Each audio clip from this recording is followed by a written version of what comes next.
ইতারা যারা বিদেশে যারা আছে আর কি ইতারা হয় দুই সিটেন এক কানা আল্লাহ না হুদ্দুর একমত একমত এসে নুরুল ইসলামের কথা বলি নুরুল ইসলাম দুনিয়ার যে কোনো জায়গায় দেখো তোমার হোয়াটসঅ্যাপ কথা বলছে তোমার এক মুহূর্ত না কিন্তু অনতে কেন লাগে তখন বিদেশে গেলেন কিভাবে এর পর্দা কেন আসুন কেন কেন লাগে বলছে চট্টগ্রাম সমিতিতে উঠে যায় তাহলে রাখে ফোন করে না কিন্তু অনেক সিটান লাস্ট করতে গেলে কষ্ট লাগে 2 বছর না কি মিস করতে সিটান আত্মীয় স্বজন ভ্যালু আসতে মধ্যে চাই দেখা হয় কোনো ছোট ছোট বাচ্চা কাছে নতুন তারা বিদ্যালয় দেওয়া তো সিটান খন খানা জানো না এখন মিস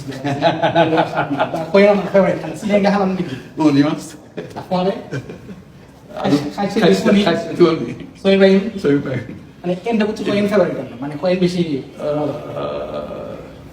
দেখি গুড ওয়ান বেশি ভালো গমই দেখি